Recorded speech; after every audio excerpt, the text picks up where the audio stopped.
Theorem 6 है। Theorem 6 में क्या करना है ये देखिएगा। थ्योरम 6 है equal chords of a circle और of congruent circles. Congruent circles कौन से सर्कल होते हैं? ऐसे सर्कल जिनका रेडियस सेम होता है उनको हम कॉन्ग्रुएंट सर्कल बोल देते हैं। तो equal chords of a circle और of congruent circles are equidistant from the centre. देखिए लिखिएगा इक्वल कॉर्ड्स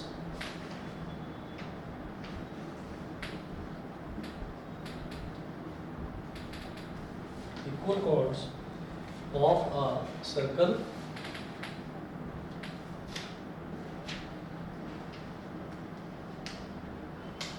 or of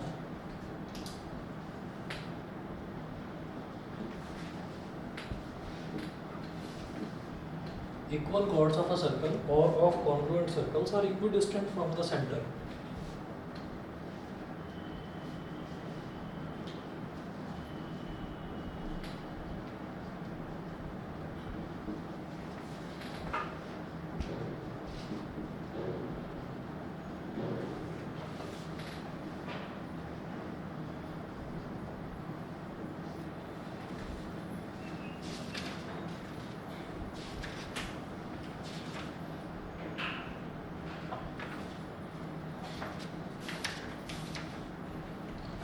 तो आप ये देखिएगा कि equal chords of a circle, अगर हमारे पास एक सर्कल हो या एक सर्कल से, हाँ जी बोलिए। इक्विडिस्टेंट का मतलब होता है इक्वल डिस्टेंस, बराबर दूरी पर, सेम डिस्टेंस, उसको बोलते हैं इक्विडिस्टेंट। समझ गए? ठीक है। अब जरा देखिएगा यहाँ पर क्या है कि equal chords of a circle और ऑफ कॉन्ग्रुएंट सर्कल्स, मतलब अगर एक सर्कल हो या फिर कॉन्ग्रुएंट सर्कल्स हो, उनकी अगर कॉर्ड्स इक्वल है ना तो वो सेंटर से सेम डिस्टेंस पर होंगे। मतलब मुझे प्रूव क्या करना होगा वो आप देखिएगा। जैसे मान लीजिए मैंने कहा कि मेरे पास एक सर्कल है, ठीक है। अब उस सर्कल के अंदर मैं कोई दो कॉर्ड्स बना दूंगा और पहले ही क्या लिखा हुआ है? Equal chords. इसका मतलब वो दोनों कॉर्ड्स जो हैं वो इक्वल होनी चाहिए, ठीक है। तो कैसे करेंगे देखिएगा। जैसे मान लीजिए ये हमारे पास सर्कल है, ये सर्कल है, इस सर्कल पर आपने दो कॉर्ड बना लिए। एक कॉर्ड इधर बना लीजिए ऐसे, एक कॉर्ड इधर बना लीजिए ऐसे। ये कॉर्ड हो गई ए बी, ठीक है। ये थोड़ा सा लग नहीं रही है इक्वल, तो थोड़ा और दोबारा बनाता हूँ मैं। देखिए ये ऐसे हो गई, इसको बोल दीजिए सी डी। तो equal chords of a circle की बात अगर हम कर रहे हैं तो इक्वल कॉर्ड्स का मतलब क्या हो गया कि ये जो मैंने दो कॉर्ड्स बनाई है ना, ए बी और सी डी, इन दोनों की लेंथ जो है वो इक्वल होनी चाहिए, पहली चीज़, ठीक है। अब प्रूफ क्या करना है वो देखिएगा। जैसे मान लो ये ए बी है, अच्छा मैंने इधर सेंटर लिया पहले, सॉरी इधर सेंटर लिया, तो हमें क्या करना है, यहाँ से एक परपेंडिकुलर ड्रॉप करना है, इस पर एक परपेंडिकुलर ड्रॉप करना है ऐसे, और इसी तरीके से यहाँ से एक परपेंडिकुलर ड्रॉप करना है। सेंटर हो गया ओ। परपेंडिकुलर क्यों ड्रॉप कर रहे हैं? क्योंकि सेंटर क्या है? सेंटर तो एक पॉइंट है ना, सेंटर तो एक पॉइंट है। अब मुझे उस पॉइंट से एक लाइन को, यानी कि ये जो कॉर्ड है, कॉर्ड भी तो एक लाइन ही है, तो इस पॉइंट से मुझे इस लाइन को ज्वाइन करना है। तो ज्वाइन करने के कितने तरीके हो सकते हैं?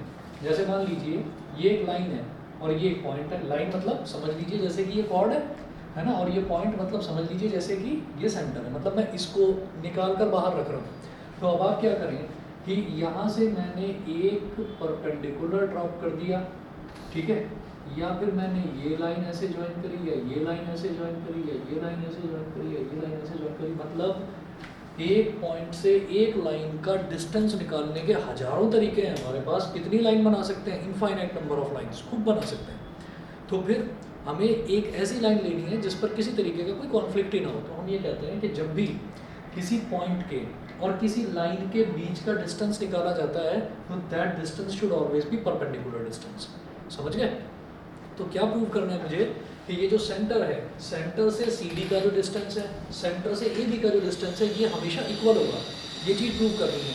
तो वो जो डिस्टेंस लिया जाएगा ना, that should be always perpendicular distance. हमेशा याद रखना, एक पॉइंट और एक लाइन के बीच का जब भी डिस्टेंस हमसे पूछा जाएगा तो हम क्या करेंगे? हम हमेशा परपेंडिकुलर डिस्टेंस निकालेंगे।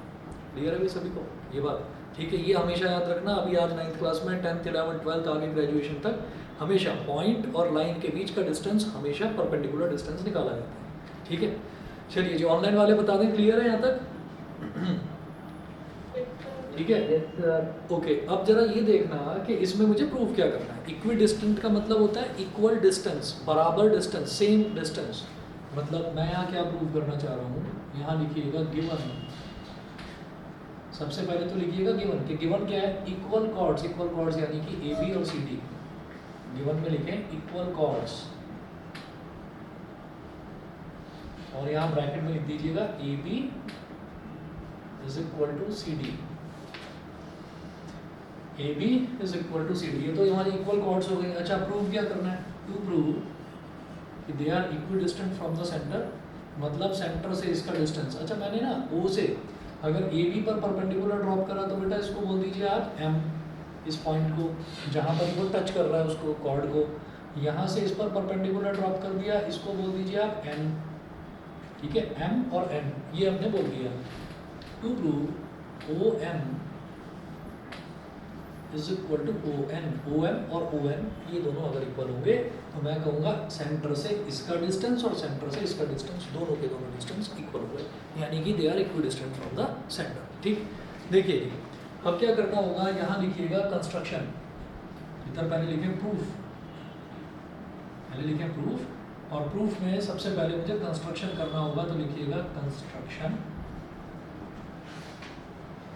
साथ साथ नोट करते चलना, जहाँ जिसको प्रॉब्लम आए रोक देना, मेरे को बता देना, दोबारा बताऊंगा।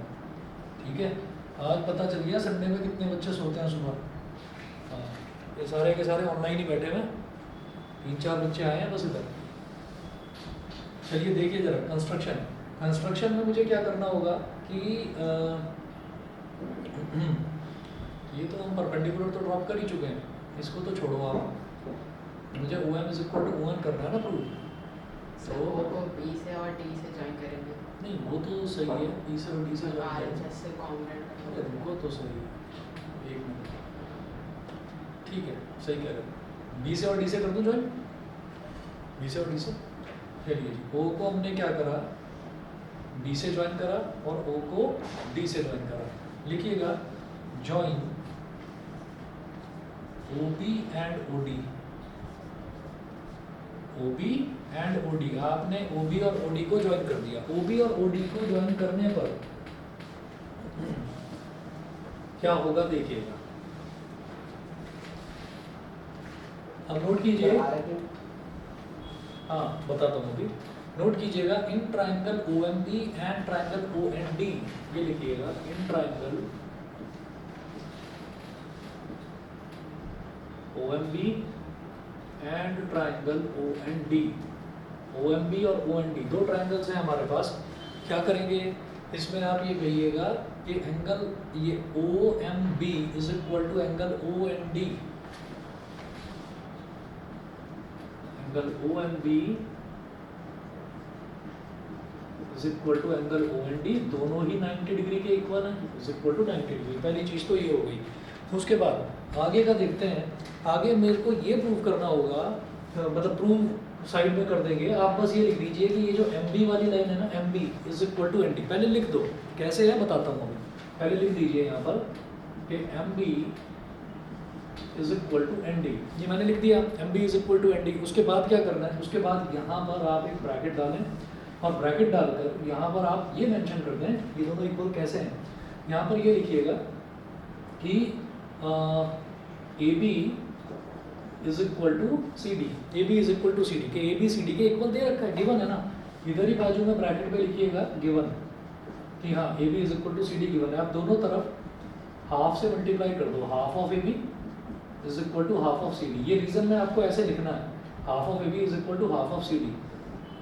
ठीक है, बड़ा सा बना देना ब्रैकेट, और हाफ ऑफ ए बी का आधा कितना होगा, ए बी का आधा होगा एम बी, और सी डी का आधा होगा एन डी। तो यहाँ लिखिएगा M B is equal to N D. एक और ब्रैकेट डालकर लिखेंगे perpendicular from the centre of a circle to a chord of a circle to a chord bisects the chord, bisects the chord। हम ये theorem पहले कर चुके हैं कि अगर किसी भी सर्कल के सेंटर से अगर परपेंडिकुलर ड्रॉप करेंगे तो वो उस कॉर्ड को बाइसेक्ट कर देगा, ठीक है। तो भाई ए बी को बाइसेक्ट करने का मतलब क्या है कि ये जो ए एम और ये एम बी ये दोनों के दोनों इक्वल हो गए ना। इसका मतलब क्या है कि ये ए एम बी जो है ये क्या हो गया, ए बी का आधा हो गया। सिमिलरली यहाँ से सी डी वाली कॉर्ड पर आप परपेंडिकुलर ड्रॉप कर रहे हैं, तो सी डी पर परपेंडिकुलर ड्रॉप कर रहे हैं तो वो सी डी को बाइसेक्ट करेगा, मतलब ये जो सी एन है और एन डी है ये दोनों इक्वल हो गए, ठीक है। अच्छा, और मैं ये जानता हूँ कि ए बी और सी डी ये इक्वल दे रखी हैं, तो दोनों तरफ हाफ से मल्टीप्लाई करा तो ए बी का आधा क्या हो जाएगा, एम बी, है ना। ए बी का आधा हो गया एम बी, और इसी तरह से सी डी का आधा क्या हो गया, एन डी। तो इस तरह से मुझे पता चल गया कि M B is equal to N D. M B इस ट्राइंगल का पार्ट है ओ एम बी का, और एन डी इस ट्राइंगल का पार्ट है ट्राइंगल ओ एन डी का। दो चीज़ें हो गई मेरे पास, एक एंगल आ गया, एक साइड आ गई, एक साइड और मिल जाए काम बन जाएगा। क्या करेंगे, 90 डिग्री के सामने वाली साइड ओ बी इधर लिखें स्मॉल आर, और ओ डी इधर लिखें स्मॉल आर। सर्कल का रेडियस स्मॉल आर, तो दोनों रेडियस ही तो हैं। सेंटर से सर्कल के किसी भी पॉइंट को ज्वाइन करने पर क्या मिलता है, हमको रेडियस मिलता है। तो यहाँ लिखिएगा O B is equal to O D, O B is equal to O D is equal to mention करें इज इक्वल टू आर, ठीक है।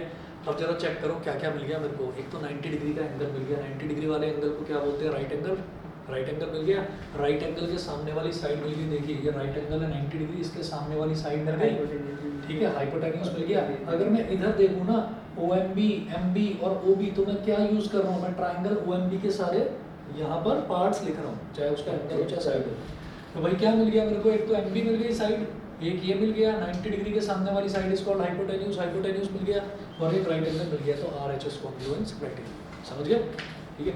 लिखिएगा यहाँ पर, so by R H S congruence, by R H S congruence criteria, triangle O M B is congruent to triangle OND। ये जो OMB है triangle, ये OND के कॉन्ग्रुएंट होगा। अच्छा, जब ये कॉन्ग्रुएंट हो गया तो कॉरेस्पॉन्डिंग साइड्स इसकी इक्वल हो जाएंगी। तो जरा देखो, पहला और दूसरा अल्फाबेट क्या है, OM, इट इम्प्लाइज दैट पहला और दूसरा अल्फाबेट OM, इसका पहला और दूसरा अल्फाबेट क्या है, ON। तो OM is equal to ON, तो यही मेरे को प्रूव करना था, ठीक है। हम किस तरह से लेते हैं साइड्स को इक्वल, किस तरीके से बताते हैं हम, कि जैसे ट्राइंगल OMB और ट्राइंगल OND कॉन्ग्रुएंट है, तो मैं कैसे बोलूँगा कि पहला दूसरा alphabet OM is equal to इसका पहला दूसरा अल्फाबेट ON, ठीक है, सेमीकोलन। इसका दूसरा तीसरा alphabet MB is equal to इसका दूसरा तीसरा अल्फाबेट ND, ठीक है, सेमीकोलन। इसका पहला और तीसरा अल्फाबेट OB, सिमिलरली इसका पहला और तीसरा अल्फाबेट OD, तो OB is equal to OD। मतलब ये तीनों कॉरेस्पॉन्डिंग साइड्स किस तरह से निकाली जाती हैं, शायद आप समझ गए होंगे। तो अब मुझे इसकी ज़रूरत थी क्या, OM is equal to ON, और इसको हम बोलते क्या हैं, by CP corresponding parts of congruent triangles, ठीक है। तो यहाँ से सिर्फ इतना निकालिए, OM is equal to ON, दोबारा लिख दो ऐसे, OM is equal to ON। तीनों कॉरेस्पॉन्डिंग साइड्स इक्वल शो कर दी हमने, लेकिन चाहिए बस ये OM is equal to ON। ऐसे अनबॉक्स करो इसको और यहाँ पर लिख दो प्रूव, बस ये तो प्रूव करना था, OM is equal to ON। समझ गए भाई सभी बच्चे, बता दो, क्लियर है। ऑनलाइन वाले बता दें, यस सर। अच्छा, ये यश मेरी आवाज़ आ रही है, यस सर। हाँ, ये बिना बताए छुट्टी लेना आजकल ट्रेंडिंग है क्या। सर नहीं सर, वो कल टाइम भूल गया, वो पता नहीं चला। अच्छा अच्छा, बारिश वगैरह कुछ ऐसा तो नहीं था। सर नहीं। चलो ठीक है।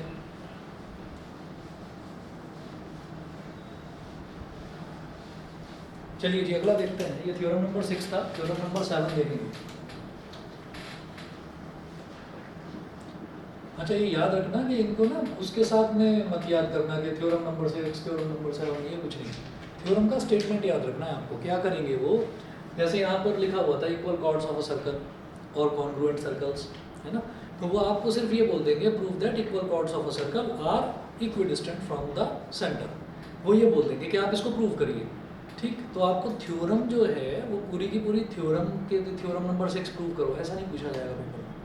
तो आपको बस थ्योरम की स्टेटमेंट याद रखनी है और उनका प्रूफ याद रखना है। तो अभी 7वीं थ्योरम है, तो आप ये समझ लीजिए कि ये 7 थ्योरम्स नहीं हैं, ये 7 एग्जैक्ट क्वेश्चंस हैं जो पेपर में डायरेक्टली पूछे जाते हैं कि आप इनको प्रूव करके दिखाइए। तो उसमें आपने अगर प्रैक्टिस कर रखी है तो आपका टाइम बिल्कुल वेस्ट नहीं होगा, आप 2 मिनट के अंदर फटाफट फटाफट प्रूव करते चले जाओगे। जैसे ये स्टेटमेंट देखोगे, equal chords of a circle are equidistant from the centre, तो आपको एकदम समझ में आ जाएगा भाई RHS लगेगा यहाँ पर। 2 ट्राइंगल है, 2 ट्राइंगल को कॉन्ग्रुएंट प्रूव करना है, करो और फटाफट आगे बढ़ो। ठीक है, तो ये मत सोचना कि मैं वहीं बैठकर दिमाग लगाऊंगा, वहीं सोचूंगा। ठीक, तो इसमें आधे से ज़्यादा क्वेश्चंस सर्कल्स में ऐसे ही हैं जो पहले से करे हुए ही आएंगे। ठीक, तो उनकी प्रैक्टिस रखना बढ़िया। चलो जी, theorem number 7, chords equidistant from the centre of a circle, chords equidistant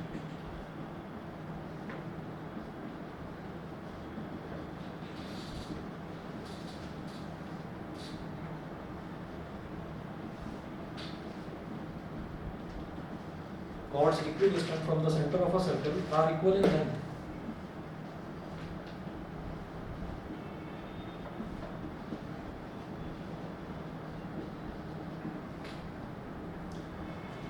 क्या है कि 6 का उल्टा हो गया, 6 का उल्टा क्या है, chords equidistant from the center of a circle। इस बार बता रखा है कि 2 chords हैं हमारे पास, वो सर्कल के सेंटर से बराबर दूरी पर हैं। मतलब इस बार ये जो OM और ON है ना, ये इक्वल दे रखा है। ठीक, तो आर इक्वल इन लेंथ, मतलब इस बार प्रूव करना है कि जो कॉर्ड्स हैं वो इक्वल है लेंथ, मतलब आपको ये AB is equal to CD prove करना है। चलिए जी, एक डायग्राम बनाए, इसमें सर्कल बनाए और यहाँ पर इसका सेंटर हो गया, इधर बना लो AB और इधर बना लो CD। ये हो गया A B, ये हो गया C और D। ठीक है, सर्कल के सेंटर को बोलेंगे O और यहाँ से एक परपेंडिकुलर ड्रॉप करिए ऐसे, इसको बोलें M OM। यहाँ से एक परपेंडिकुलर ड्रॉप करें ऐसे, इसको बोलें ON। ये हो गया। ठीक है, ये थोड़ा सा ना मैंने बिल्कुल पैरेलल बना दिए हैं कॉर्ड्स, तो ये डायमीटर जैसा नज़र आ रहा है, हालांकि डायमीटर है नहीं, स्ट्रेट लाइन होगा तो भी कोई प्रॉब्लम नहीं है। डायमीटर तो तब होता जब ये यहाँ तक टच करता सर्कल को और यहाँ तक टच करता, इसको टच नहीं कर रहा है, खैर छोड़िए। तो इस बार हमको गिवन है, पहले से दे रखा है कि ये जो OM है ना, तो मैं इसको डॉटेड ना बनाकर डार्क बना लेता हूँ। डार्क बना लीजिए OM को और ON को डार्क बना लिया। तो ये जो OM है और ये जो ON है ये इक्वल दे रखा है। अब क्या करें, आप OB को ज्वाइन करिए ऐसे और OD को ज्वाइन करिए। ठीक है, दोनों ही किसके इक्वल है, रेडियस के इक्वल है। तो लिखिएगा गिवन, इस बार मेरे को गिवन क्या है, गिवन है OM is equal to ON। ये OM ON के इक्वल होगा, ये चीज़ गिवन है, पहली चीज़। उसके बाद प्रूफ क्या करना है, टू प्रूव, मुझे प्रूव करना है कि ये जो कॉर्ड है ना AB और ये जो कॉर्ड है CD, ये दोनों की दोनों इक्वल होंगी। ये चीज़ प्रूव करनी है कि AB is equal to CD, ये प्रूव करना है। तो to prove AB is equal to CD। चलिए जी, आगे चलते हैं फिर।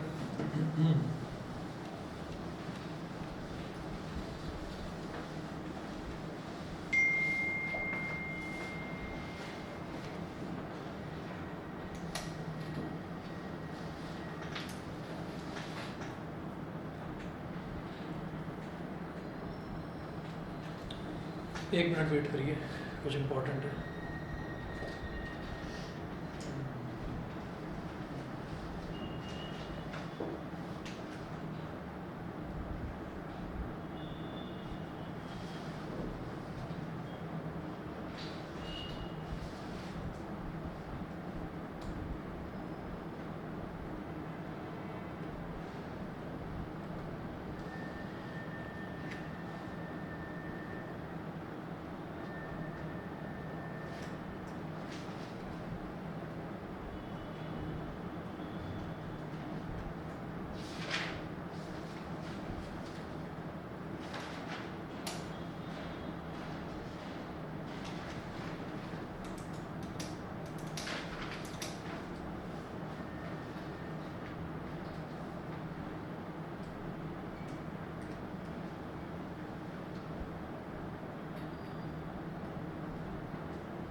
To prove A B is equal to C D, ये चीज़ प्रूव करनी है। तो फिर से वही उठाएं, ट्राइंगल ओ एम बी और triangle O N D.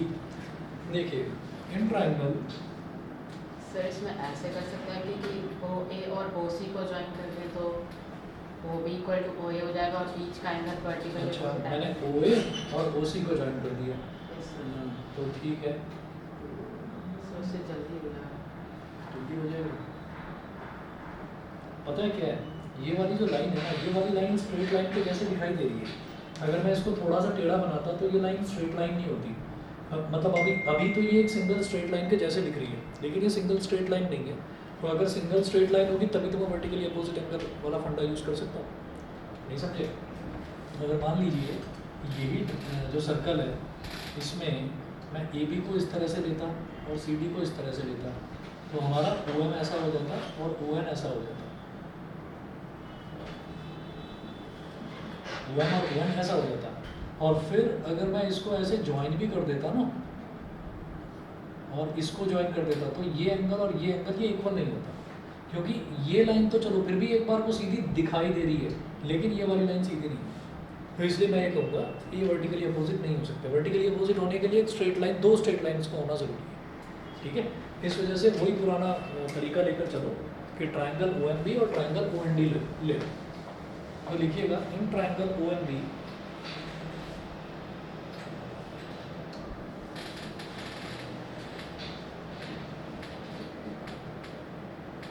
In triangle O M B and triangle O N D. तो जब मैं ट्राइंगल ओ एम बी और ओ एन डी की बात कर रहा हूँ, तो यहाँ पर देखिएगा क्या कहेंगे भाई, O M is equal to O N, ये तो गिवन है। O M is equal to O N, bracket में लिखिए गिवन है। दूसरा हम बोलेंगे कि angle O M B is equal to angle O N D.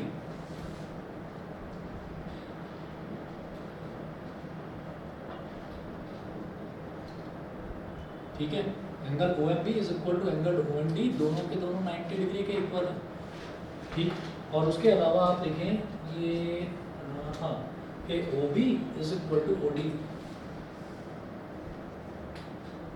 O B is equal to O D किसके इक्वल है? ये रेडियस के इक्वल है, ठीक है। तो क्या क्या यूज़ करा हमने? एक तो 90 डिग्री ये, 90 डिग्री ये।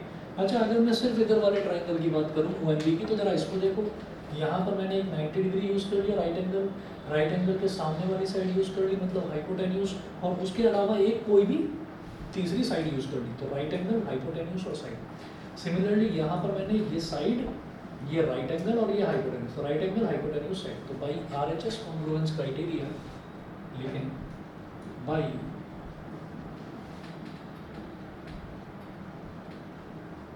RHS कॉन्ग्रुएंस क्राइटेरिया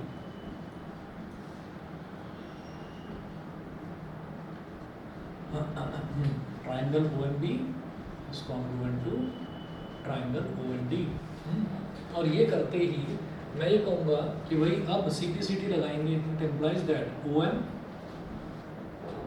पहला और दूसरा अल्फ़ाबेट OM, पहला और दूसरा अल्फ़ाबेट ON, तो OM is equal to ON semicolon, दूसरा और तीसरा अल्फ़ाबेट MB, दूसरा और तीसरा alphabet ND, MD is equal to ND semicolon, पहला और तीसरा अल्फ़ाबेट OB, पहला और तीसरा alphabet OD, OB is equal to OD। यहाँ लिखें बाई CPCT, बाई CPCT। अब इसमें से मेरे काम की चीज़ ये है भाई, MB is equal to ND, तो आप ये कहें कि therefore MB is equal to ND। अब क्या करना है, मुझे तो ये प्रूव करना है ना कि पूरा का पूरा कॉर्ड AB और पूरा का पूरा कॉर्ड CD ये दोनों इक्वल है, ये चीज़ प्रूव करनी है। तो अब क्या करिए, MB क्या है, मैं जानता हूँ कि perpendicular from the centre of a circle bisect the chord. तो इसका मतलब क्या है कि इसने AB को बाइसेक्ट करा होगा। बाइसेक्ट करने का मतलब क्या है कि MB का डबल क्या हो जाएगा, AB, है ना। तो हम क्या करेंगे, इसी तरह से ND का डबल क्या हो जाएगा, CD। तो अब क्या करिए, जैसे वहाँ पर करा था दोनों तरफ हाफ से मल्टीप्लाई, अब क्या करिए दोनों तरफ 2 से मल्टीप्लाई कर दीजिए। तो यहाँ लिखिएगा multiply by 2 on both sides,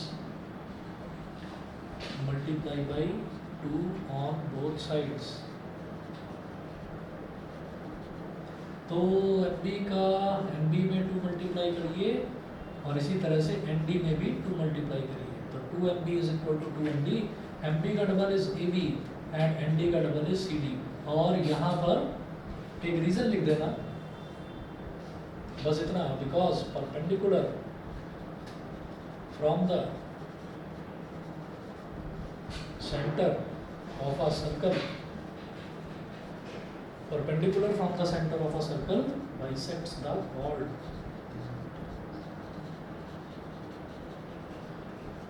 बस इतना आप लिखिएगा कि perpendicular from the centre of a circle bisects the chord, chord को बाइसेक्ट करता है। और उसके आगे वो पूरा एक्सप्लेन करने की जरूरत नहीं है कि वो बाइसेक्ट हुई होगी तो मैंने 2 मल्टीप्लाई करा, ये सेल्फ एक्सप्लेनेटरी है इतना स्टेटमेंट, ठीक है। बताएं भाई, आयुष, अन्वी, अथर्व, शैलजा, सूर्यांश, यश, सभी को क्लियर है?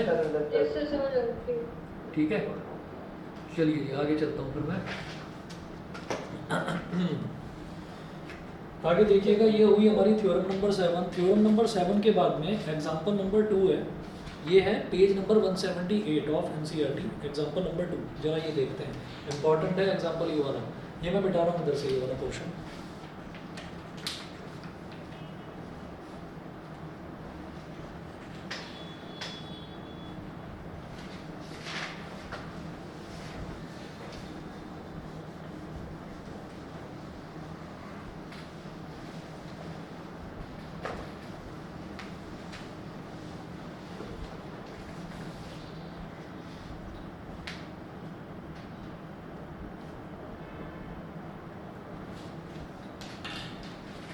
हाँ जी, ये है हमारा पेज नंबर 178 एग्जाम्पल 2।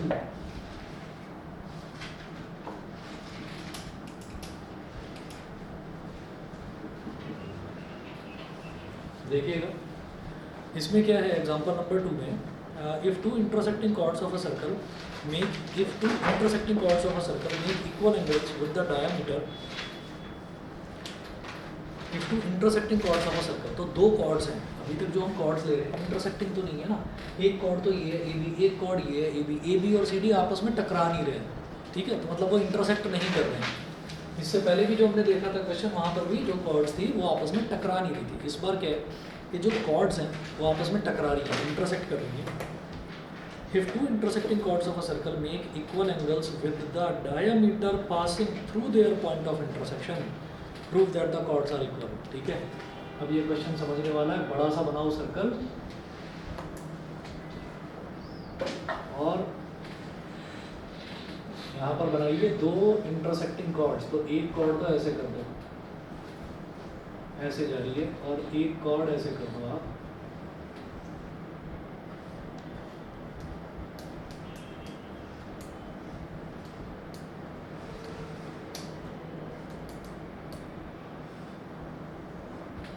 ये हो गई दो कॉर्ड्स, ठीक है। और कॉर्ड्स की नेमिंग कर दीजिए आप ए बी और सी डी, तो इसको बोल दो ए बी और इसको बोल दो सी डी।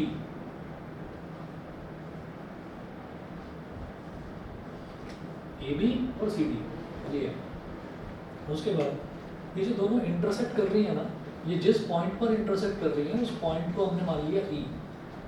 अब ये बोल रहे हैं यार ये डायग्राम जो है थोड़ा सा गलत बन गया, इसमें डायमीटर नहीं बना पाऊंगा मैं, रुको जरा, आप अभी मिटाना मत, कितना होगा देख लो एक बार दोबारा से।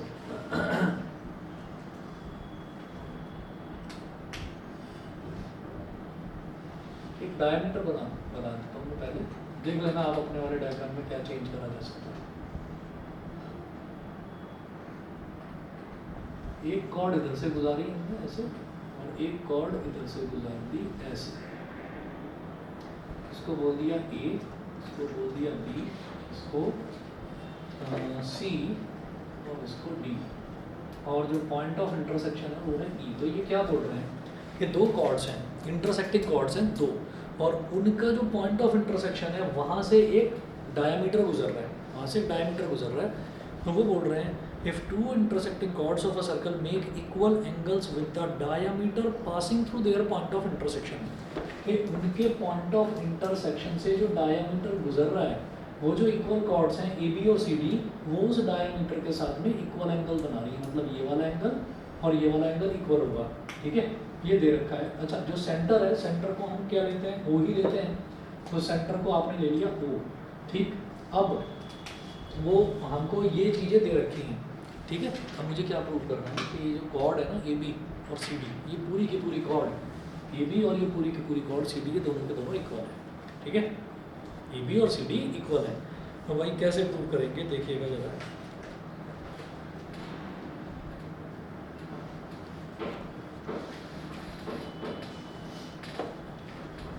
हमने ना ऐसे कर देना है कि यहाँ लिखिएगा टू गिवन पहले तो लेते हैं, गिवन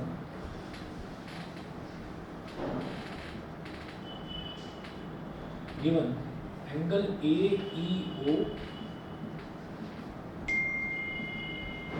ये जो एंगल ए ई ओ है,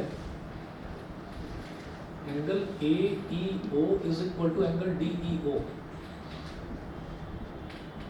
ये गिवन है। उसके बाद टू प्रूव क्या करना है कि A B is equal to C D, prove करना है कि ए बी जो है वो सी डी के इक्वल होगा। ठीक है, उसके बाद क्या करेंगे, अब जरा देखिएगा कंस्ट्रक्शन करोगे।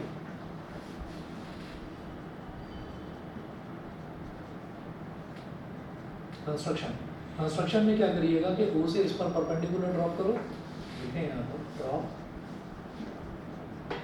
a perpendicular OL from O on AB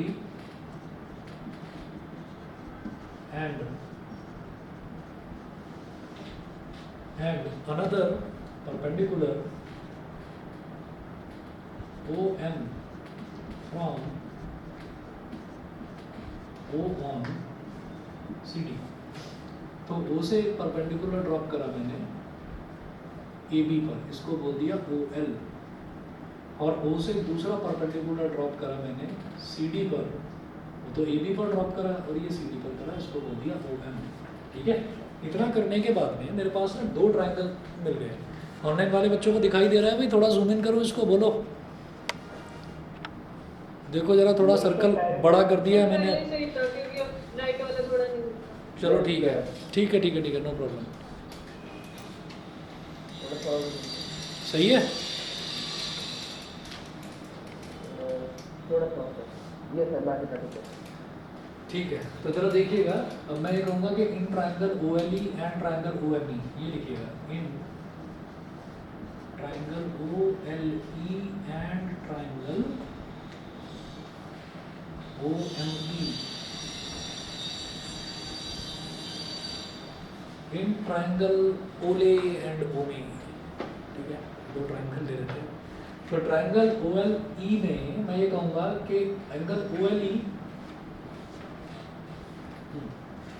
angle O L E is equal to angle O M E, और ये दोनों एंगल किसके इक्वल हैं भाई, 90 डिग्री के इक्वल हुए।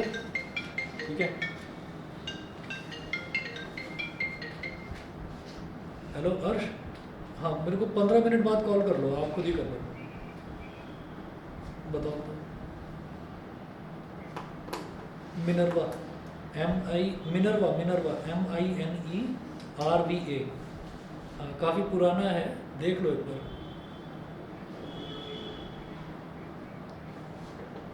पंद्रह मिनट बाद डिटेल में बात करता हूँ। मिनर्वा चंडीगढ़ डालकर नोट करो, उसमें सर्च करो फटाफट। हाँ, angle OLE is equal to angle OME is equal to 90 degree, ये हो गया। उसके बाद आप ये कहेंगे कि एंगल OEL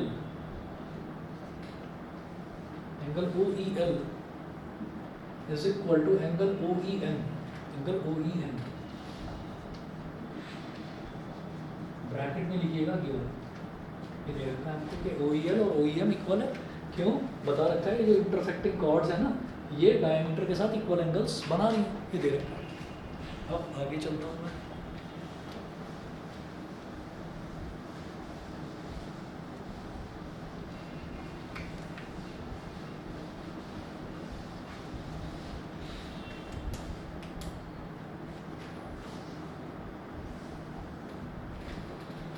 ये हो गया। उसके बाद ये बीच की लाइन है ना, ये क्या है, कॉमन। तो देखो OE is equal to OE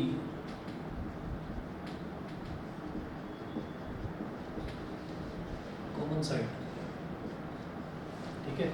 तो दो एंगल और एक साइड, तो क्या लिखेंगे एंगल एंगल साइड। क्यों? क्योंकि भाई पहले ये एंगल है, फिर ये एंगल है और फिर साइड है। अगर दोनों एंगल्स के बीच में साइड होती ना तो मैं उसको ए एस से कॉन्ग्रुएंस क्राइटेरिया बोलता। अभी क्या है, इधर एंगल है, फिर इधर एंगल है, इधर साइड है, तो भाई डबल ए एस लिखें भाई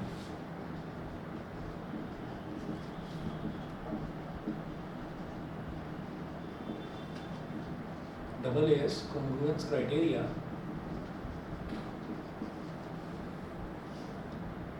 triangle OLE is congruent to triangle OME। तो OLE और OME दोनों कॉन्ग्रुएंट हो गए। कॉन्ग्रुएंट होते ही मैं क्या बोलूँगा कि भाई पहला और दूसरा अल्फाबेट implies that OL और इसका पहला और दूसरा अल्फाबेट OM, ठीक है। इसका दूसरा और तीसरा alphabet LE is equal to इसका दूसरा और तीसरा अल्फाबेट ME, और इसी तरह से इसका पहला और तीसरा अल्फ़ाबेट OE और इसका पहला और तीसरा अल्फ़ाबेट OE, ठीक है। तो कॉमन साइड वैसे भी है, रीज़न में लिखें बाई CPCT, ठीक है। मेरे काम की चीज़ जो यहाँ पर है वो क्या है, मुझे प्रूव करना है भाई AB ये पूरी की पूरी बड़ी कॉर्ड AB ये पूरी की पूरी बड़ी कॉर्ड CD ये दोनों की दोनों जो हैं ये इक्वल है, ये मेरे को प्रूव करना है ऐसा, ठीक है। तो मेरे काम की चीज़ ये है OL is equal to OM, तो आप ये लिखें therefore OL is equal to OM, OL is equal to OM, ठीक है। ये हमने कर दिया कि OL जो है वो OM के इक्वल है। तो अब मैं क्या कहूँगा, so AB is equal to CD, AB is equal to CD, और रीजन में क्या लिखेंगे, जो हमने अभी अभी थ्योरम प्रूव करी है ना वो वाली, तो रीजन में लिखेंगे equal chords are equal chords are equidistant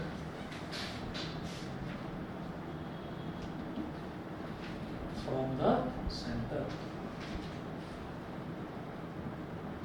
equal chords are equidistant from the center। तो आप ये देखिएगा कि ये chord है ना AB, ये chord AB है और ये CD है, तो जब इनका AB का भी डिस्टेंस सेंटर से OL है और CD का डिस्टेंस सेंटर से OM है और ये दोनों इक्वल डिस्टेंसेस हैं, है ना।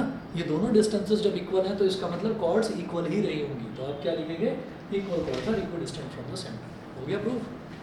बताओ भाई क्लियर? ठीक है, ऑनलाइन वाले बता दो भाई समझ रहे हैं कि नहीं? चलिए ठीक है, आगे चलते हैं फिर हम। इसके बाद है नेक्स्ट हाँ एक्सरसाइज है। एक्सरसाइज में देखिए क्वेश्चन नंबर 5 है और क्वेश्चन नंबर 6 है। क्वेश्चन नंबर 5 और 6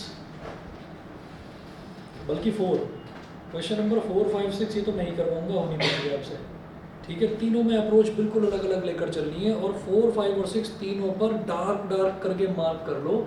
इन तीनों में से कोई एक क्वेश्चन सर्कल में जरूर मिलेगा पेपर में, बहुत इंपॉर्टेंट है। मतलब ये टीचर्स को रटे पड़े हैं, एक तो रेशमा, सलमा और मनदीप वाला, ये तीनों के तीनों जो है सर्कुलर पार्क में एक एक कोने पर बैठी हुई हैं और बॉल फेंक फेंक कर एक दूसरे के साथ में खेल खेल रही हैं, ठीक है। तो एक तो क्वेश्चन ये है रेशमा, सलमा और मनदीप वाला। दूसरा क्वेश्चन है अंकुर, सैयद और डेविड वाला, कि एक सर्कुलर पार्क में 3 लड़के बैठे हुए हैं, अंकुर, सैयद और डेविड, और तीनों ने वो जो माचिस की डिब्बी होती है ना मैच बॉक्स, उसमें स्ट्रिंग बांधकर, धागा बांधकर और टॉय टेलीफोन बना रखा और हेलो हेलो हेलो, हाँ मेरी आवाज़ आ रही है, क्या कर रहे हो, है ना। तो ऐसे खेल रहे हैं। खेला ये वाला गेम कभी? कभी नहीं करा। देखो 3 ना कॉन्सेप्ट्स होते हैं, अभी हमारा साइंस में हमने एक चैप्टर नहीं करा, साउंड वाला चैप्टर। तो ऐसा होता है अगर कभी पड़ोसी को परेशान करना हो, ठीक है, या वैसे कई बार आप खुद भी परेशान होते होंगे, भाई सभी फ्लैट्स में रह रहे हैं, तो आप ये देखो यहाँ पर ऐसा होता है कि अब जैसे हम मान लो 7वीं मंजिल पर रह रहे हैं, तो जो 8वीं मंजिल पर है, 8वीं मंजिल पर क्या होता है कि अगर मान लीजिए कोई एक छोटा सा पेन है ना, अगर मान लो पेन भी गिर गया, अगर वो पेन भी गिर गया तो नीचे ऐसा लगता होगा कि कोई बहुत हैवी चीज़ गिरी है, बड़ी तेज़ी से आवाज़ आती है, ठीक। तो हाँ, तो इसी तरीके से मतलब ये कॉन्सेप्ट ये है कि sound travels fastest in a solid medium. तो सॉलिड मीडियम है ना, जो दीवार, जो छत है हमारे घर में, और ऊपर वाला जो फ्लोर, ऊपर वाला जो फ्लैट है, उसमें अंतर किस चीज़ का है, बीच में पार्टीशन किस चीज़ का है, इस छत का, ठीक है। तो वो और वो छत किस चीज़ की बनी हुई है, सॉलिड सीमेंट कंक्रीट इस मटेरियल की बनी हुई है। तो उस पर जब भी कुछ चीज़ गिरेगी, है ना, और अगर सोचोगे कोई आपका स्टील का ग्लास है, अगर वो गिर गया तो नीचे ऐसी आवाज़ आती है जैसे पता नहीं क्या गिर गया, ब्लास्ट जैसा है, भयंकर आवाज़ आती है। तो वो आप ये समझिए कि वो एक कॉन्सेप्ट है कि sound travels fastest in solid. यही कंसेप्ट दूसरी चीज़ में है कि अगर मान लीजिए कोई प्लास्टिक की 2 छोटी छोटी डिब्बियाँ भी है ना, उसमें आप स्ट्रिंग बांधो, ठीक है। तो अभी ये प्रैक्टिकल करके भी देख लीजिए, ये ना पेन गिरा कर देख लीजिए कि नीचे वालों को क्या प्रॉब्लम हो रही है। ठीक है, कोई नहीं। तो उसमें क्या होता है कि एक आपने प्लास्टिक की डिब्बी इधर ले ली, उसमें आपने एक धागा बांध लिया और धागा बांधकर अपने दोस्त को बोला जा बेटा थोड़ा दूर चला जा, 10 12 15 मीटर दूर चला जा। और फिर वो धीरे से बोलेगा, कहता मैं तो इधर से इस डिब्बी से बोलूँगा और तू इस अपनी वाली डिब्बी को कान पर लगा लेना। वो बोलेगा हेलो हेलो हेलो हेलो, धीरे धीरे बोलेगा, उसके पास आवाज़ जाएगी प्रॉपर, ठीक है। तो टेलीफोन जो है ना, टेलीफोन की डिस्कवरी ही इसी कॉन्सेप्ट से हुई थी। आज तो हम एयर के थ्रू बात करते हैं ना, आज मीडियम ऑफ कम्युनिकेशन क्या है, air, mobile phone. Mobile phone में हमारी जो साउंड है वो एयर के थ्रू जा रही है। अब एयर के थ्रू आप कहोगे कि मैं यहाँ बैठा हूँ अमेरिका में, आवाज़ मेरी हवा के थ्रू, हाँ हवा के थ्रू ही जा रही है। तो उसमें क्या है कि हमारे जो सिग्नल्स हैं जो हम बोलते हैं ना, उनको एम्पलीफाई करने के लिए टॉवर्स लगे हुए हैं, और टॉवर्स जो है वो उसको कैच करते हैं। तो टॉवर्स आर कॉल्ड रिसीवर, और हमारा जो फ़ोन है वो दैट इज़ कॉल्ड ट्रांसमीटर। तो ये ट्रांसमीटर डिवाइस है जो हम लेकर घूम रहे हैं। अब बहुत कुछ हो गया इसमें, इंटरनेट, व्हाट्सएप और न जाने क्या क्या, वो अलग चीज़ है, लेकिन मैं बेसिक कम्युनिकेशन की बात कर रहा हूँ। तो आज भी बहुत क्लैरिटी ऑफ वॉइस की अगर हम बात करें तो वो लैंडलाइन टेलीफोन पर ही सबसे अच्छी बात होती है। क्यों? क्योंकि उसमें कनेक्टिंग मीडियम क्या है, वायर, और वायर क्या है, सॉलिड, ठीक है ना। तो सबसे अच्छा जो कनेक्टिंग मीडियम है आज भी वो सॉलिड ही है। सबसे अच्छा साउंड जो ट्रैवल करता है वो आज भी सॉलिड में ही करता है। तो ये अंकुर सैयद डेविड वाला, रेशमा शर्मा मनदीप वाला, ये वाला क्वेश्चन हमको करना है, लेकिन छोड़ दो, इसको करवाऊंगा मैं। हाँ अटल बोलो। सर मुझे ये पूछना था कि फिर ऐसा होता क्यों है, क्योंकि सर जो आपके वो गैसेस वाले मॉलिक्यूल होते हैं उसमें तो मॉलिक्यूल अलग होते हैं, ओपन से होता है, मतलब बहुत स्पेस होता है उनमें। तो फिर देखो वो सवाल पूछ कर ना तुमने जवाब भी खुद ही दे दिया क्या है ना। मैं बता रहा हूँ, वो कह रहा है कि ऐसा होता क्यों है कि सॉलिड में फास्टेस्ट है, लिक्विड में कम है, गैस में बहुत कम है। उसमें रीज़न ये है कि जो मैटर वाला चैप्टर हमने पढ़ा है उसमें हमने एक चीज़ देखी थी कि सॉलिड जिन पार्टिकल्स से मिलकर बना है ना, उनके बीच में इंटरमोलिकुलर स्पेस बहुत कम है। मतलब उसके particles they are intactly close to each other, बहुत ज़्यादा क्लोज है, चिपके हुए हैं, बिल्कुल गैप ही नहीं है बीच में। उसका साफ साफ एग्जांपल है, ये चेयर रखी हुई है ना, इस चेयर के अंदर से हाथ पास कर दोगे अपना, नहीं कर पाओगे, तोड़नी पड़ जाएगी चेयर, तब जाकर हाथ पास होगा, ठीक है। स्विमिंग पूल में पानी भरा हुआ है, बाल्टी में पानी भरा हुआ है, उसके अंदर हाथ थोड़ा मेहनत करनी पड़ेगी धीरे धीरे, लेकिन हाथ मूव करेगा। और एयर में तो मस्त अपने आराम से चल रहा है हाथ। क्यों? एयर के पार्टिकल्स वाइडली सेपरेटेड है, एयर के पार्टिकल्स के बीच में बहुत ज़्यादा स्पेस है, तो हम आराम से उस स्पेस के थ्रू ही हम हाथ को मूव कर सकते हैं, ठीक है। और ऐसे ही जो वाटर है, वाटर यानी कि कोई भी लिक्विड है, उसके अंदर हम अपना हाथ मूव कर सकते हैं। लेकिन जैसे जैसे वो चीज़ थिक थिक थिक थिक होते होते सॉलिड की तरफ पहुंचती है तो हाथ मूव करना इम्पॉसिबल हो जाता है, ठीक है। एक बड़ा सा कंटेनर है, उसके अंदर शहद भरा हुआ है, उसके अंदर हाथ तो डाल दोगे, लेकिन मूव करोगे ना एक बार दो बार थक जाओगे, भाई दर्द हो गया मेरे कंधे में, मैं नहीं कर सकता है, ठीक है। तो क्या है कि उसके पार्टिकल्स, वो थिक हो गया ना लिक्विड, धीरे धीरे उसके पार्टिकल क्लोजली इंटैक्ट हैं, एक दूसरे के नज़दीक हैं।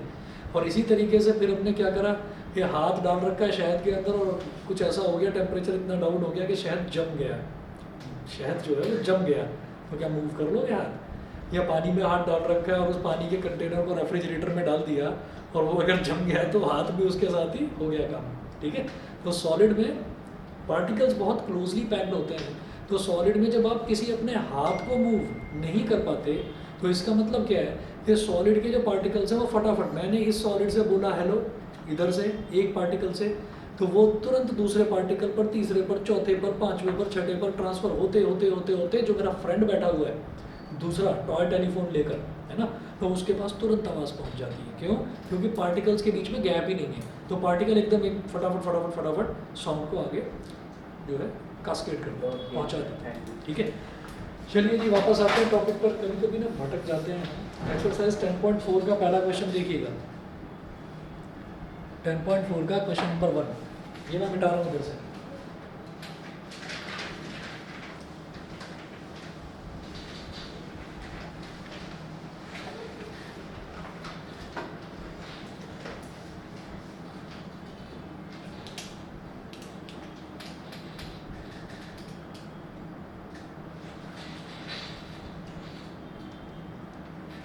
हाँ जी, इसमें क्या बोला इन्होंने, 2 circles of radius 5 centimetre and 3 centimetre intersected 2 points and the distance between their centres is 4 centimetre, find the length of the common chord.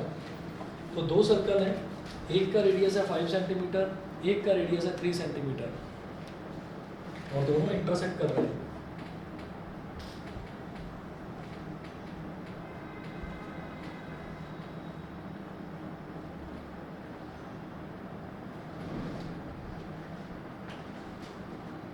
तो ये तो कॉमन कॉर्ड हो गई, ठीक है।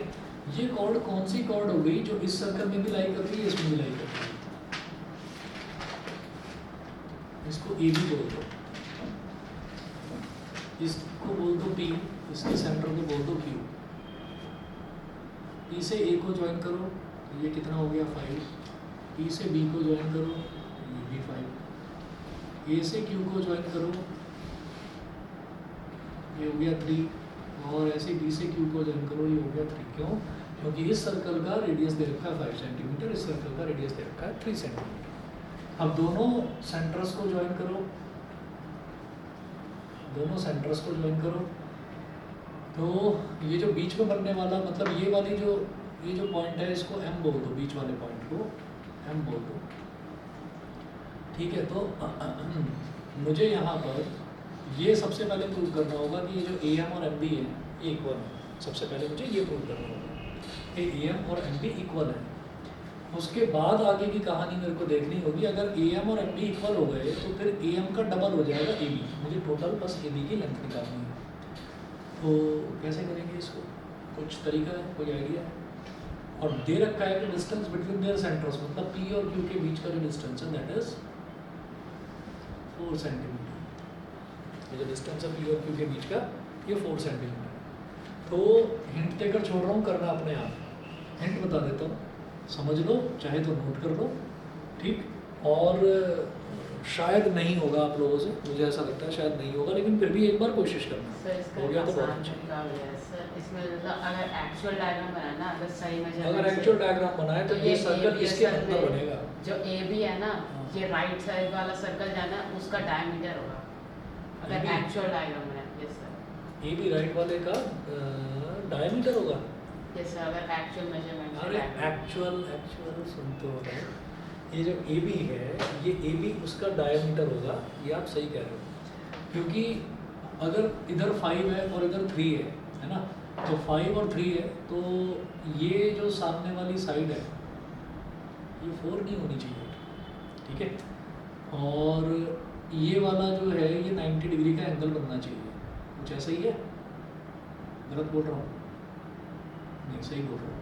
3 और 4 क्या होता है कि अगर किसी भी ट्राइंगल पे, अगर देखिए ये दिखाई दे रहा है मेरे को पी ए क्यू एक ट्राइंगल बन रहा है, वो जो बोल रहा है वो सही बोल रहा है। कि अगर मैं देखूँ कि इधर पी है,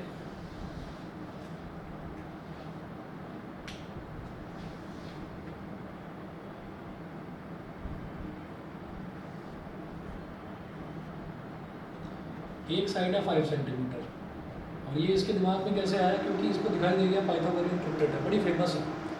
तो 5 सेंटीमीटर है, इधर 4 सेंटीमीटर है, इधर 3 सेंटीमीटर है। तो ये जो 5 सेंटीमीटर लाइन बनी है ना, ये कैसे बनी? 3 का स्क्वायर प्लस 4 का स्क्वायर करके 25 बन जाएगा। 25 का स्क्वायर रूट 5, ठीक है। तो फिर मुझे क्या करना होगा? मुझे ए बी निकालना होगा यहाँ पर। तो आप ये देखिएगा कि ये वाली साइड, ये वाली साइड और ये वाली साइड, तो कुल मिलाकर यहाँ बनने वाला एंगल 90 डिग्री होगा, ठीक। ये कहना चाह रहे थे? नहीं बताओ। सर अगर हम मेजरमेंट जो उसने दिया है रेडियस के हिसाब से अगर बनाए, तो फिर ये जो ए बी जो है वो उसका डायमीटर। अच्छा, बनाकर दिखा दो ना एक बार, डायग्राम बनाकर दिखा दो, याद नहीं आ रहा अभी। सर उतना याद नहीं आ रहा कैसा। कोई बात नहीं, चलिए छोड़िए इसको, नेक्स्ट क्लास में करवाता हूँ आपको, ठीक है। आज इतना ही कर देते हैं। नेक्स्ट क्लास आपकी कल लूँगा, कल मंडे को वही शाम को 7 बजे होगी, और कल मैथ से करेंगे, ठीक है। कल तो टेस्ट है, मैं तो भूल गया था। कल आप लोगों का टेस्ट है कोई क्वाड्रिलेटरल का, ठीक है। शाम को 7 बजे टेस्ट है। सर ने तो बोला अगर ऐसा टाइप का डायग्राम बनाओगे और एक्चुअल डायग्राम अगर कुछ और बन रहा है तो फिर मार्क्स कटेंगे। मार्क्स करेंगे, सही बात। ठीक है जी, ठीक है, ओके।